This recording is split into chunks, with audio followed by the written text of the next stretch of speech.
Developed by Obsidian Entertainment and published by Private Division, The Outer Worlds is set in an alternate future, with the point of divergence being that the United States President William McKinley was not assassinated in 1901. As a result, Theodore Roosevelt never succeeded McKinley as president, and large business trusts were never broken up, leading to a hyper-corporatist classist society dominated by the power of mega-corporations and robber barons, which, by the distant future, have begun to colonize space.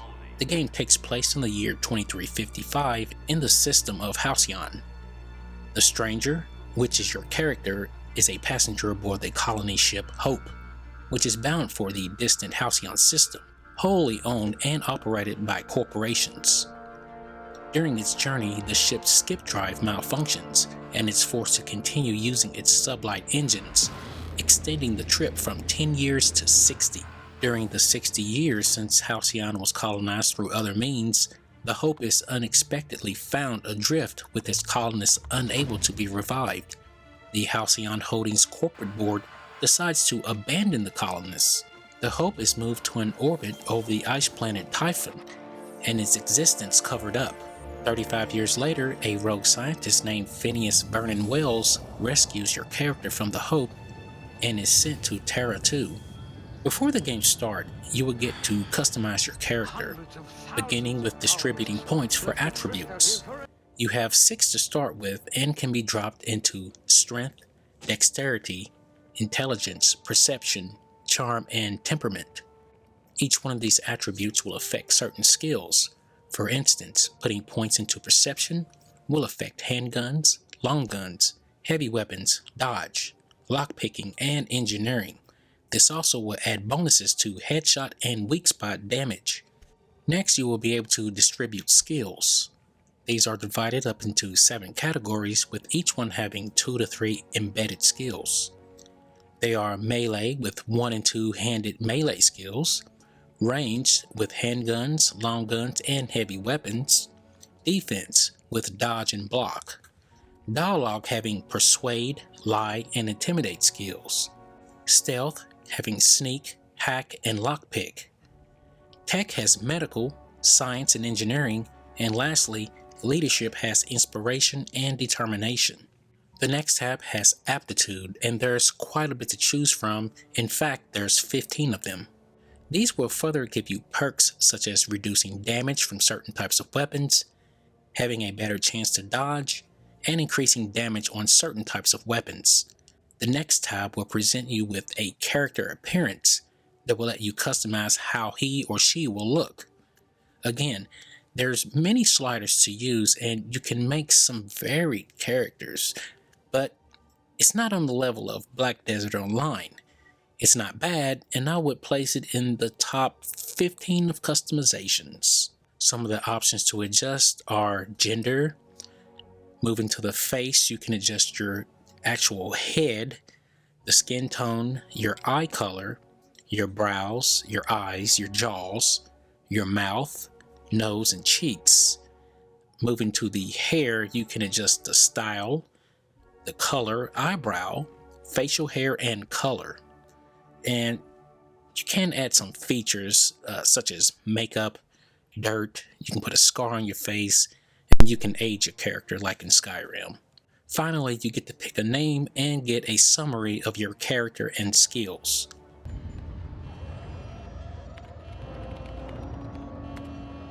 Looks to be your lucky day, my friend.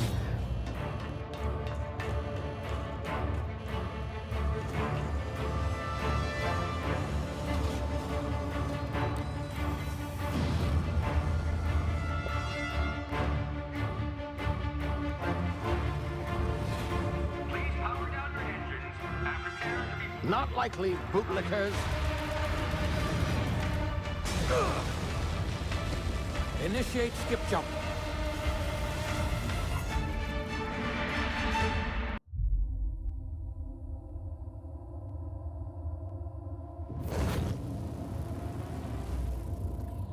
Status: structural integrity down 25%. Power levels down 11%. Skip drive Shit. inoperable. Ah, there you are. Wondering what's going on, eh? A bit of bad news there, I'm afraid. Your colony ship was inexplicably knocked out of skip space and forced to complete its journey at sublight speeds. This means that you and every other colonist on the Hope have been in suspended animation for 70 years, give or take. I know it's a lot to ask, but I must have your help securing more if we're to save the rest of your fellow colonists. I'd see it done myself, of course, but the board has a sizable bounty on my head. Now, my ship is inoperative, but I've managed to hire a smuggler to help you out. He'll be... Oh, I see we're in position. Good luck!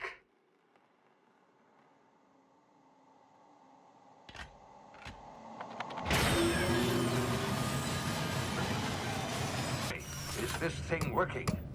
Ah, there you are. Now, where were we? Oh, yes, the smuggler. His name is Hawthorne, and he should be waiting for you at the landing site. Progress. I'll check in with you as soon as you land. Good luck. All the colonists are counting on you.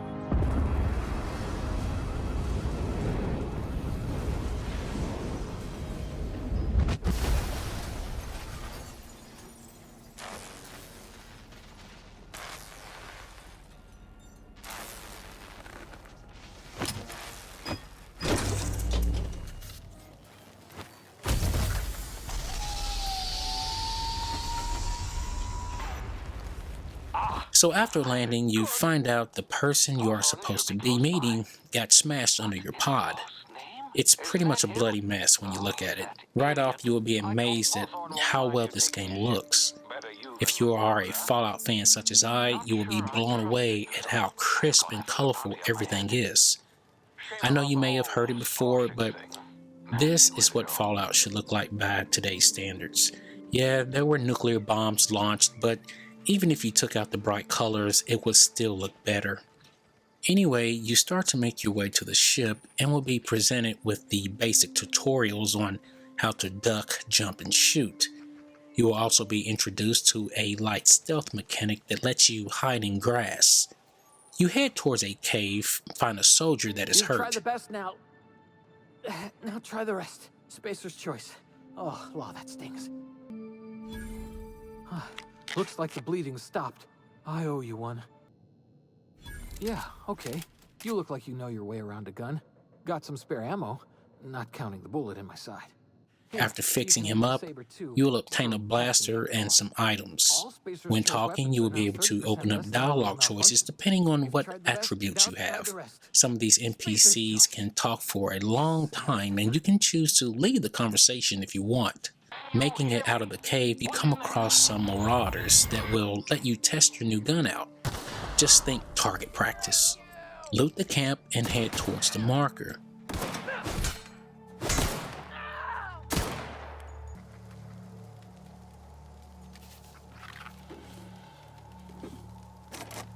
As you get close to the ship, you will find two more soldiers and will start to converse with them.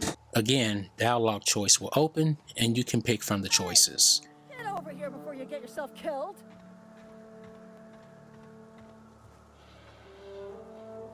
Don't know where you came from, stranger, but you best keep your head down. There's marauders hereabouts, and worse, landing violators.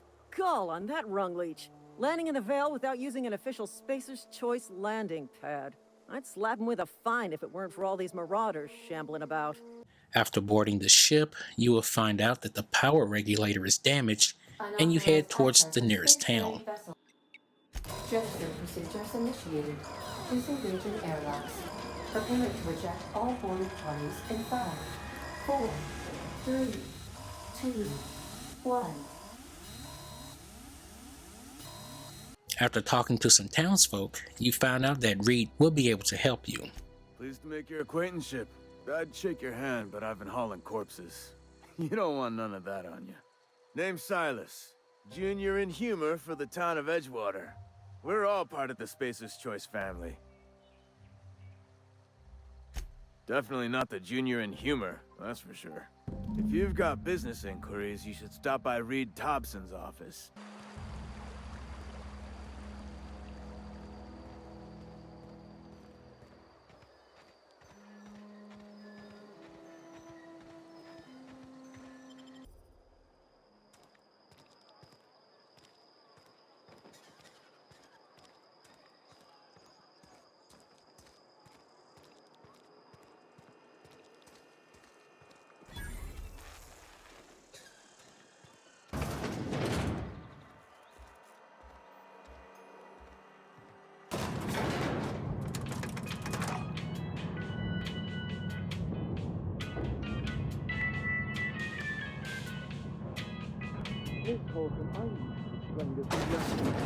The grease monkey, Argo? Seems we've got a guest. Really now, Parvati, I do wish you'd spoken up. I do apologize. I was given no forewarning of your arrival, or I might have welcomed you at the gates myself. So all that power is being squandered. Go down to the geothermal plant. Reroute power from the Botanical District over to us. Once their power's shut down, you can have their regulator and be along on your way. After talking to Reed, he directs you to the Botanical District so you can reroute the power from there to Edgewater. And in doing so, you can have the power regulator from the district. So this, as you see, is all going to set you up for making a big decision. There's one settlement, and that is owned by a corporation. And you have another settlement made up of deserters from the corporation settlement. One of these settlements will have to perish, and it's up to you to decide. Either way, you will get the part for your ship.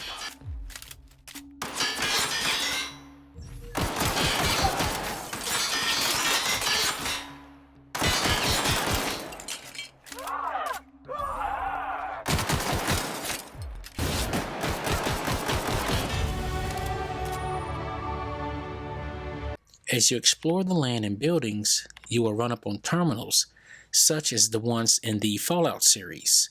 You can access logs, read mail, and even unlock doors. You can hack certain containers, and there's plenty to loot. I found myself just picking up everything, not knowing if I'll need it or not.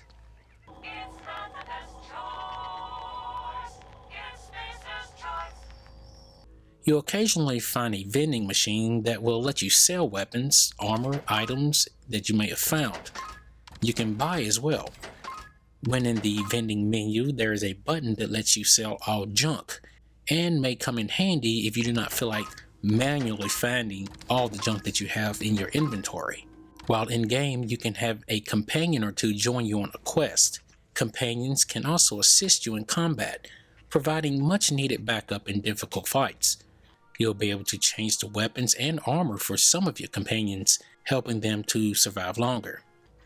Finally, each companion has their own separate storyline that you can become involved with by completing their companion quests.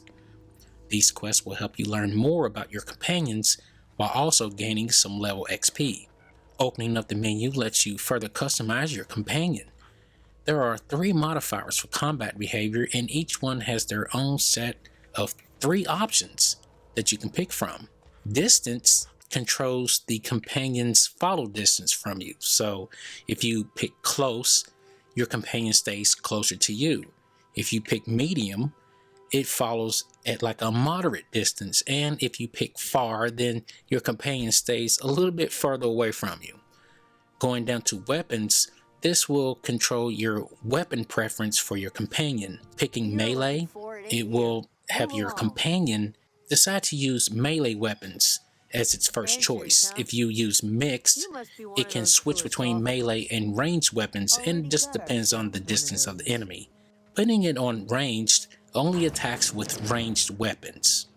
There's also a mode which controls how the companion behaves in combat. There's a passive which only attacks when told to by you, and there's defensive. Once told to attack, the companion will continue to do so until the fight's over. And lastly, you have aggressive, which has the companion fight until all the enemies are completely dead. None will exist on the screen. In that fight, of course. This is some extensive customization, and it's great to see it here.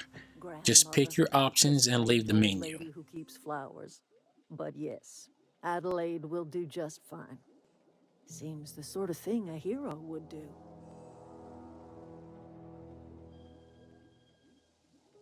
You've seen that miserable excuse for a town with your own lamps. Hollowed out workers laboring their lives away at the cannery, living off whatever scraps Spacer's choice throws them. You know that's true, don't you, Ms. Holcomb? Your father died of overwork. His heart gave out. He was tired all the time, sure, but he was old, ma'am, and he raised me all by his lonesome. Look what they did to this child. Lost her family to the company, and still she defends them. Life in Edgewater grinds to a halt. The cannery shuts down, workers desert in droves, and our own little camp grows and thrives.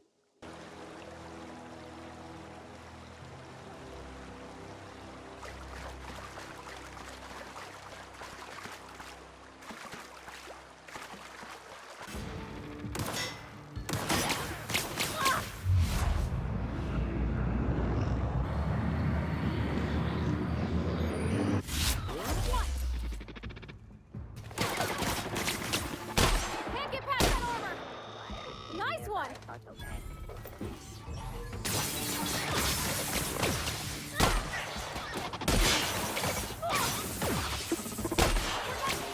As far as combat, it's all done in real time, and if you're careless, you will die.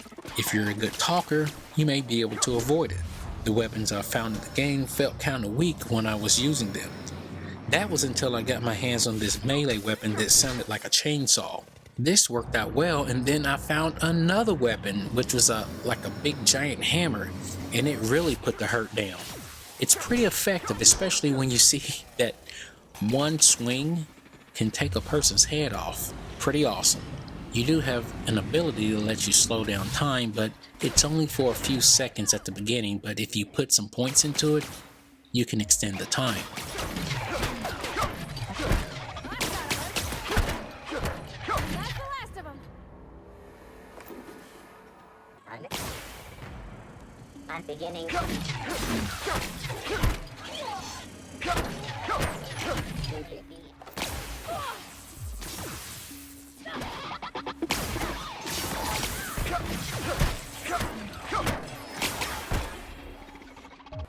That's the last. I'm not sure what the ride is.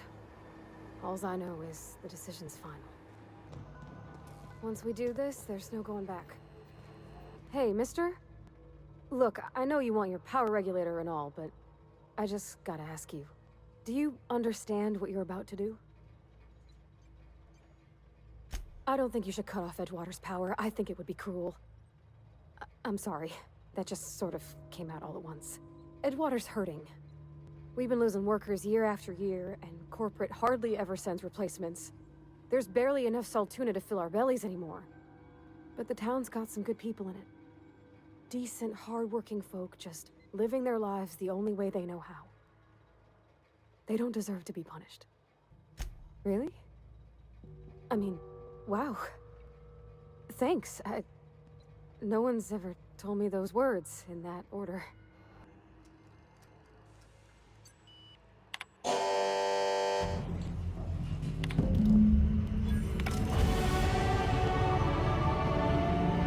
Traveling is done by your spaceship, which is your base. Just open the map, point to a destination, and you're pretty much done. As for performance, this was a bit tricky. Like most games, FPS drops while in the open area and spike when indoors. So what I have done is let the software run while in both areas. Before going in, know that this machine will run hot. I added a small undervolt to keep the temps in the 60s for most of the time. It will occasionally rise at times, but as long as we are getting over 60 FPS, it shouldn't be an issue because the trade-off is low temps. Starting with Ultra, we have an average 66.5 for the GPU, we have an average 64 for the CPU, and an average 70.9 for the FPS. Moving over to very high, for the GPU, we have an average temp of 68, for the CPU, an average of 73, and for FPS, we have an average of 81.2. Now comparing the two there, going from one setting to the next, we gained 1.5 degrees for the GPU, for the CPU we gained 9 degrees, and the FPS we've gained 10.3. The last setting that I chose to use was high, and for the GPU we had an average of 65C, for the CPU we had an average of 69, and FPS averaged at 89.4. Comparing to the last of very high, we actually lost 3 degrees for the GPU, lost 4 degrees for the CPU, and gained 8.2 FPS. Looking at everything across the board, Not bad. I am concerned with the drop in temperature though. Maybe the undervolt could have something to do with it. Regardless, as I stated before, it's not bad at all. Especially for this machine, cause it runs hot. Even with the repaste, it runs hot. Now remember, your FPS will increase dramatically when going indoors. Just look at the increase on the top left corner. Moving on, over on Metacritic, the game has an impressive 82 critic score, and the user score is right behind with 8.0. The PlayStation 4 version follows suit with a critic score of 86 and a slightly higher user score of 8.4. Lastly, we have the Xbox One version with a critic score of 85 and a user score that is tied with the PlayStation 4 version with an 8.4. So it looks like this game is a winner on all fronts, and I can't disagree. With details such as small rivers, grass that looks like it has standing water in it, characters that you can actually feel something for, really adds to the world as being believable. Plenty of side missions to partake in and long dialogue trees to possibly help you dig for more information with certain characters. Like most things, it can't be all good. I did find using some of the guns during combat to feel a little clunky. Some of the enemies were kind of stiff, some of them just stood in one place while being attacked. Not sure if they were focused on my companion because it looked out of place, like the AI was broken. FPS fluctuated a lot, especially if you are in a heavily vegetated area. Not sure if it can be fixed, but it really is a hard hit when it happens. With this machine, I did see the FPS drop to the 50s, though not game-breaking, but it is noticeable in open areas. Wrapping up, if the video helped you, feel free to like and subscribe. If you would like to know the hardware I'm using, it's in the description box as always. And thank you very much for watching, and I'll see you next time. Meanpooh, out. Until you came along, I never thought I had the choice. I want to ask you something, and you can say no. But can I come with you? I could tend to your engine. I know my G-valves from my catalyzers, and I can keep your ship singing. And if you ever need a pair of eyes watching your back, I can do that too. What do you think? Yeah, I've been thinking about that. I never got along with Mr. Thompson, but I don't think he deserved to die. He tried to do his best. I suppose that's fair. You were just acting in self-defense and all. I had my misgivings about Miss McDevitt and the deserters, but you took pity on them and sent power to their garden even though you knew Mr. Thompson would hate you for it. All this time, you've been determined to get your regulator back, get your ship up and running, and cut a path out of this place. And well, I won it. Yes! I mean, thanks. You won't regret this, mister. Captain. I can call you Captain now. Ha! I got a captain.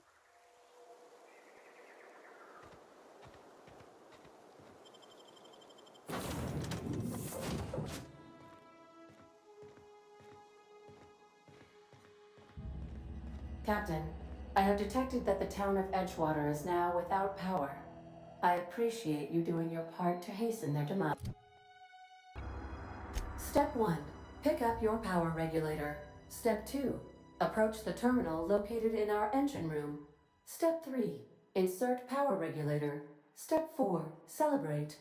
Our engine room is located behind you. Across the cargo bay, up the ladders.